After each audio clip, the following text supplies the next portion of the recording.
Rick Valicenti is an American graphic designer, born in Pittsburgh, Pennsylvania in 1951 and currently operates out of Chicago, Illinois.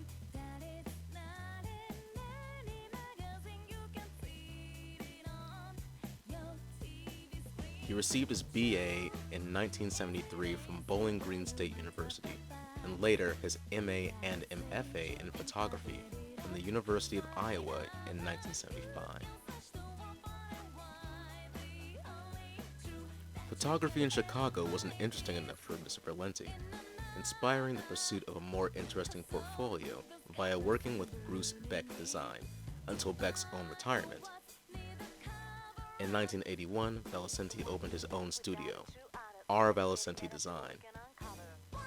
Over the years that followed, Valicenti experienced a dissatisfaction with graphic design, the way it was produced and the way it was ingested, an attitude that can still be seen in him today.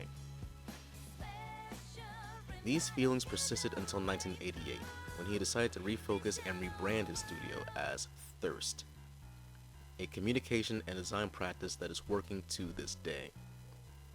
In 1998, he was invited to join and has since been a member of the AGI, a club of the world's leading graphic designers. Into the 21st century, he has won many awards, had his work featured in the Museum of Modern Art, has work that permanently resides in the libraries of Yale and Columbia University, and continues to design, teach, and advise as the founder of Thirst and independently. Whew, so basically a rock star among graphic designers. Valicenti expresses it as taste for designs of no value, or messages that communicate neither the value of things or things of personal value, and that interesting design is the only way to cut through clutter. We get the design messages of no value. And I think the designer's responsibility is just to pick one of two of those three. Messages about value and messages of value. Messages of no value have no place, but they're out there. Depending on your interpretation, this can be perceived in his own work. There is no specific theme to his portfolio, no single guiding idea or method behind his work, and I think that's what makes him so successful as a graphic designer. He does not allow himself to be a one-trick pony, and wherever his work takes him, he manages to produce an interesting product unique from the others.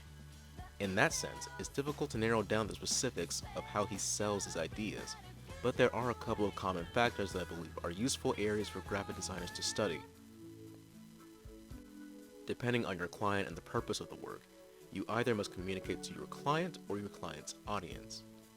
In the former case, while the work can be applicable as a form of advertisement, it also aids in a sense of identity, in association with the company, project, or event in question.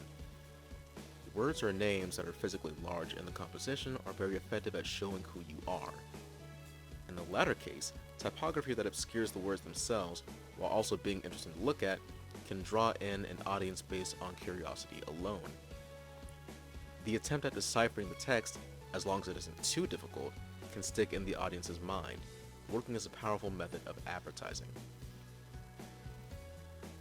Even beyond this, Rick Valicenti's work tends to be very visually striking. Curves and angles that draw the eye around the composition, abruptly stopping, telling your mind to anticipate their completion, colors that respond to the context of the typography and shapes therein, making the image pop and solidifying the place of each element. I think what really resonates with me about Valicenti is that he is very passionate about his work and graphic design in general.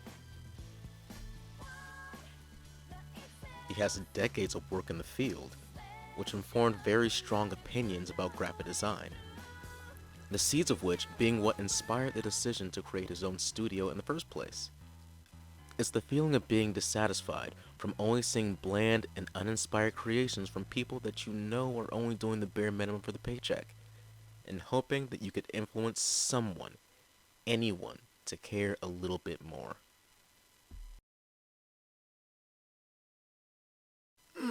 Okay, time to get this edited and rendered. Oh, what is this? What is this? What? What's wrong with it? There's a travesty! It doesn't look anything like him! Now, hey, you know it's just artistic license. Artistic license? Artistic garbage! You gotta fix it! It's too late, the video's already over. You fool!